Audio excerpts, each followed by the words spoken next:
As your due date nears, you must be worrying about whether what you are experiencing is false labor or true labor pain. So before we jump into the difference between false and true labor pain, let us see what false labor is. Hi, I am Saranya, a birth professional and the founder of Babypedia. And in this video, let us discuss about what false labor is and the difference between true and false labor pain. So why do a lot of women experience contractions starting from anywhere from the 28th to the 30th week? Sometimes you may not experience contractions at all. Well, this is because your uterus is a muscle, and like all muscles, your uterus is practicing for the D-day on which your uterus has to deliver your baby. So what are these false contractions? These are just your uterus's way of practicing to contract and then relax.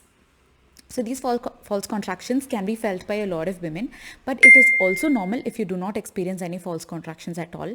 And the pain can vary from anywhere from, like I don't feel anything, just some sort of a mild cramping discomfort, to my stomach is so tight I'm not able to move around or walk until the contraction, completes and goes away.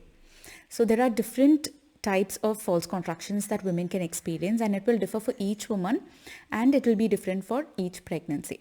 Now, how do you find out whether what you're experiencing is false labor? Note these three things first. So first is the gap between each contraction. So generally for true labor, the gap between each contraction, the frequency is almost similar. So let's say you're getting contractions every 20 minutes, then you will keep getting the third, fourth, fifth contraction every 20 minutes. And as time progresses, this 20 minutes will slowly become less and less. So you'll get it once 18 minutes and then once 15 minutes, once 10 minutes and all that. Okay. If it is false labor, usually the timing is very erratic. You'll get one contraction now, another after a few hours, then another the next day. So there is no pattern to your contractions. The second you have to note is the length of each contraction. Usually contractions will start off very slow, very less. So it will be around, 10 to 15 seconds maybe. You could start off with 30-second contractions also, it varies.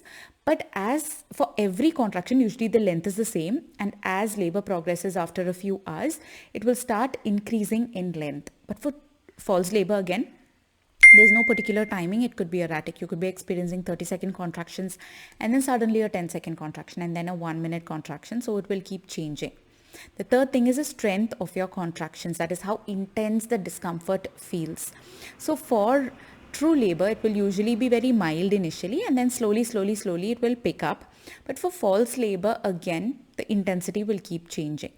Now, if you suspect that what you are experiencing is false labor, what you can do is, change positions. If you've been sitting down, then get up and walk around or lie down and sleep for some time.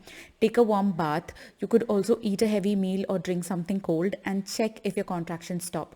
If your contractions stop, if you have done any one of the following above or any of, maybe 2-3 things together, then it means it is false labor, because true labor will usually continue whatever you do. Okay, so now that you know the difference between false and true labor, I hope it will help you feel much more confident. And if you think that you have, started getting true labor contractions, then get in touch with your care provider and then decide when you have to go to the hospital.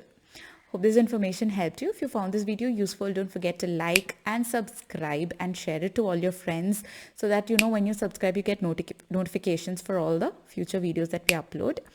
Take care with lots of love. This is Saranya signing off.